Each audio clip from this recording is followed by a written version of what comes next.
you ever get out on Facebook, occasionally I post things, and I did post a couple things earlier this morning. There was a very good article about a Southern Baptist pastor whose son came out as gay, and the rift that caused in the church that he was a part of. And the whole story is a really good story. Then there's another little piece I posted about silence, which I encourage you to go out there and look about. We always have silence in our worship, and we did this morning. And of course, we encourage and talk about often the need to have silence in our lives.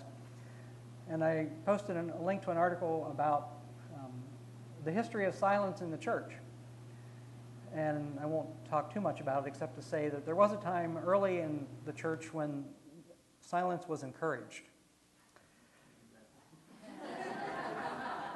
Speaking of silence, yes, the air conditioner decided to be quiet for a moment. And then it was decided that silence was a dangerous thing, that silence was the breeding ground for heretics. And so silence in the worship service was done away with. And instead, the move was to speaking and to creeds and to singing and things where everything could be carefully controlled. So that's why we have silence in our worship service. It's the breeding ground of heretics.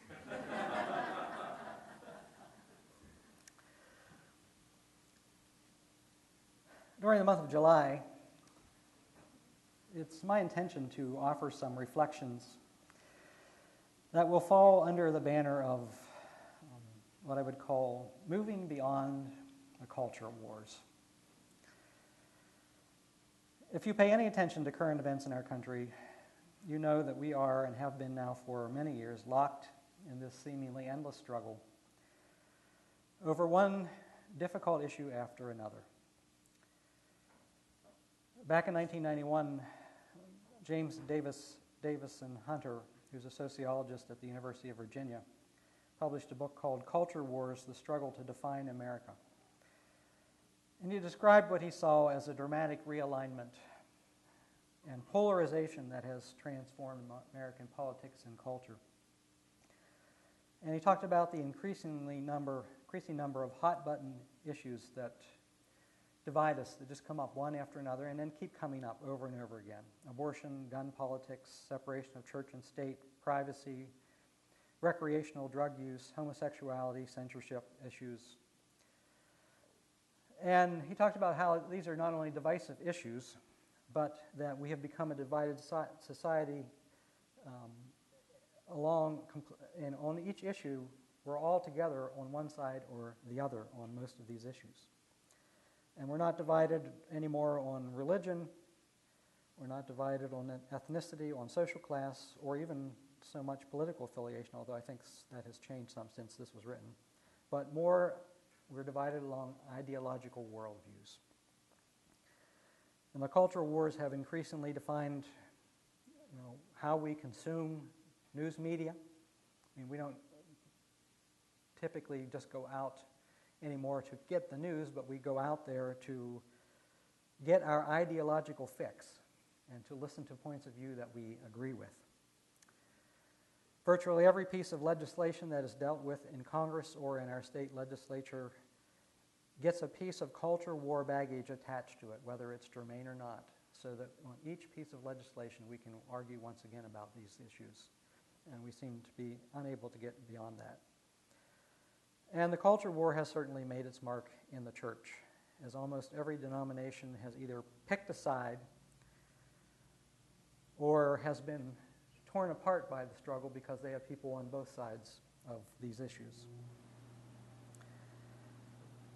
It is certainly true in the Church of the Brethren that we have been caught up in the culture war battles. We've been fighting about homosexuality now for more than a decade.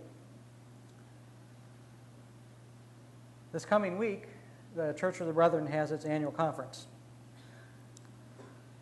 And congregations are entitled to send a couple of delegates to the conference, and sometimes we do and sometimes we don't. I know Mark and Rhonda will be there.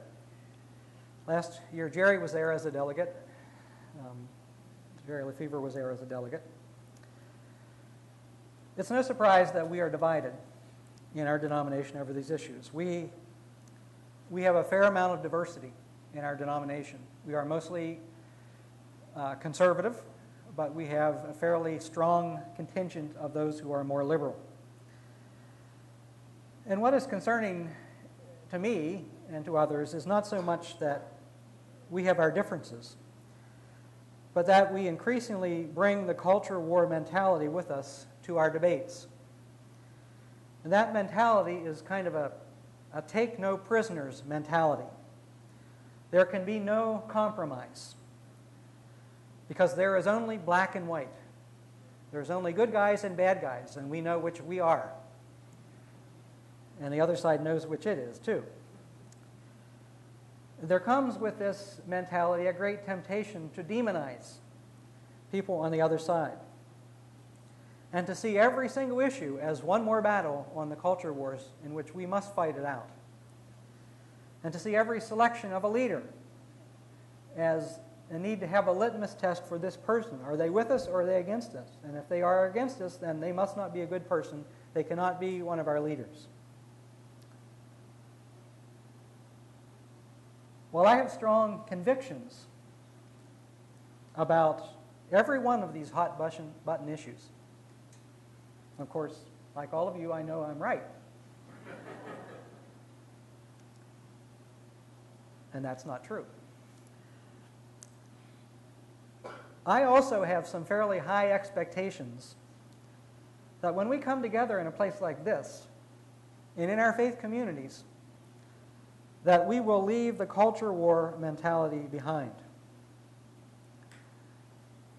So over the next couple of weeks, I want to talk about what that might look like in some different ways.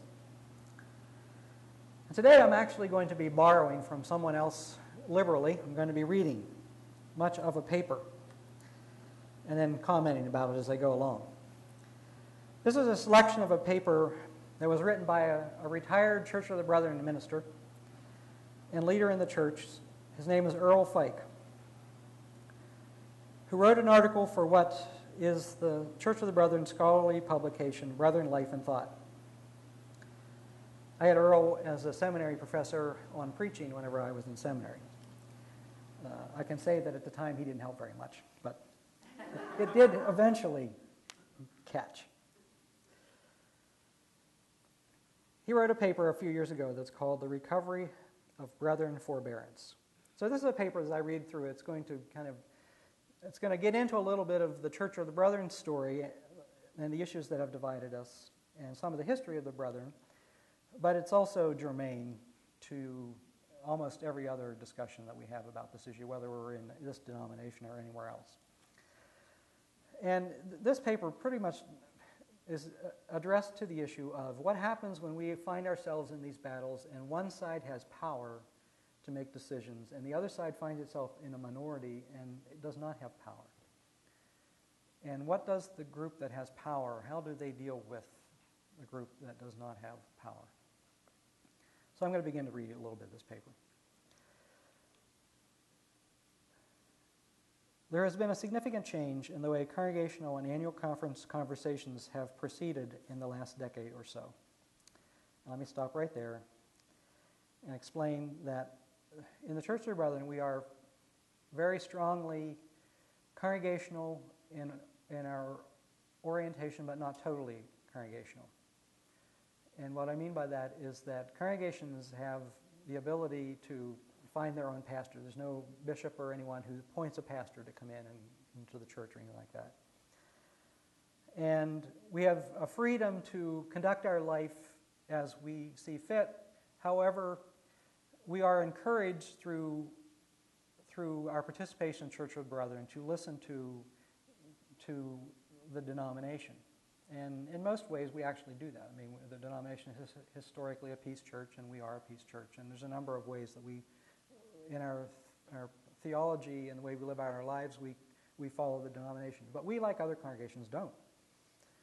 But every year, there's an annual conference, and every congregation is entitled to send delegates to the conference. And that conference is the decision-making body for our denomination. There's no hierarchy that makes a decision, but it's up to the delegates to make the decisions for our denomination. to go on then. Brethren used to cherish courtesy, understanding, and gradual enlightenment in their conversations about faith and action, both in council and among delegates at conferences. This has given way to rhetoric that sounds like the abusive language of government politics. We no longer think of ourselves as brothers and sisters seeking to enlighten or persuade, but as conservative or liberal or progressive or evangelical seeking to win through argument or judgment a victory which discounts the person and position of the other. Common ground has become less important than perceived rightness. Simple civility, politeness, and courtesy seem mislaid in community discourse. It's time to recover some words, giving a new interpretation of what was tradition.